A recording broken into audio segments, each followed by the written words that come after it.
Friday night. Friday night. I know my review late. Friday night, I watch Avatar Fire and Ash. But it's been busy. It's the holidays. I've been busy. I got stuff to do. Going into this movie, the hype wasn't the same for me as it used to be. Of course, it's not going to be as thrilling as after the first one, the build up to the second one. And to me, the second one isn't as entertaining as the first one. Let me not say that. The second one is a better movie, in my opinion. And then you have this one, which is a direct sequel to Way of Water. I think this is just as good as Way of Water, Fire and Ash. And I also enjoyed Fire and Ash more. There's a reason why. I felt like it was a lot more actual elements to how humans will act in this world. And I laughed way more in this movie compared to other ones. Way more. And I did not expect to laugh as much as I did in this movie. I really did not. And I also didn't expect this movie to be freaked out the way it was. Oh boy, once he got with Chick, she had that good. She had to have that good. Because it changed his whole dynamic of his character. The man went from military, I hate y'all, ain't no traitor, to turn into, I love this girl. I just love what she doing for me. And what she doing for me, she doing it right. He even, towards the end, painted himself like the one of the people she with, which I found is crazy. But I guess it's that good because even his homie was looking at him like, bro, you changing, bro. This girl got you changing. You know how people be joking like your girl changed you? Well, this one changed him completely. I thought it would have been Spider. Spider, I thought would have changed him. Him being his son would have changed his character, but nah. All it took was some good. Some good. And that's another thing. Spider acting in this movie was atrocious. They tried to do an emotional scene with Spider. I did not bat a tear. I didn't care. If he died, I don't think he should have died. And I didn't like that scene really, because when Jake feeling like this whole time, Jake's been that dude, honor. He feel like he has to go about a certain way. He still has a human side of him, but he understands the Avatar world on Pandora, right? I didn't like that it came down to that in this thought process. I didn't feel convinced about Zoe Saldana character, I can't think of right now, but how she changed with that. And it didn't feel that emotional to me. Maybe it'll affect other people, but I felt more emotional in Welcome to Derry with Rich. Don't get me wrong. Visually, it's a 10.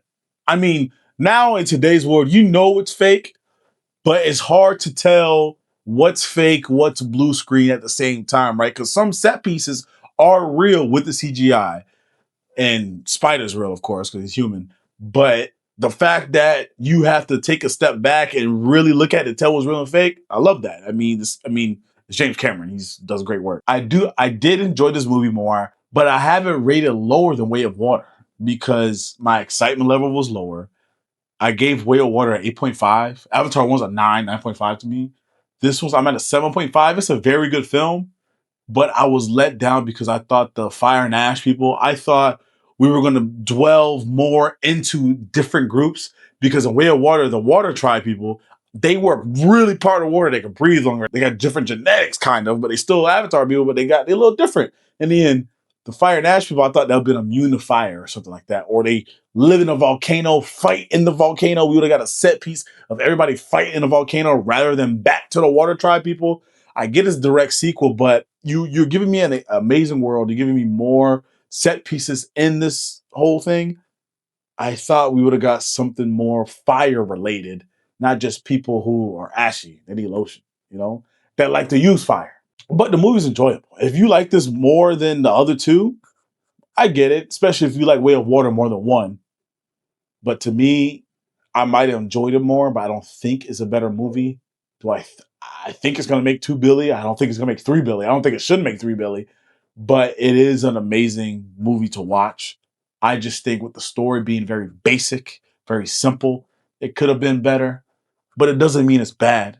Basic stories, typical stories you could guess throughout, it happens all the time. Going forward, I believe they said Avatar 4 is going to be focused on Sigourney Weaver's character with the daughter that Mother pretty much made. Understood. She's doing some crazy stuff in this movie. They made it seem like when we saw a glimpse of what Mother looked like, if that was Mother, looks very human. So I wonder if what's happening in a Spider is how these Avatar people came about anyway. It makes me feel like everybody was human regardless in the first place. And you have 4 or 5 confirmed, maybe even 6, but 4 and 5 confirmed, which is going to be way out there in time-wise when it's going to release. I think someone should have died, but the way the movie was written, it didn't feel genuine enough for me to feel for that character to die yet. So I get why they didn't. But if it was written better, Jake or somebody had to die. Somebody more had to die. Last movie, a brother had to die who we just met. It hit a little bit, but we need someone from the first movie to take their life, and it's our main, you know? And Buddy ain't dead. He fell. He fell to the fire. We know he ain't dead. We ain't see a body. He ain't dead. But thanks for listening. A little long-winded. I'm out. Deuces.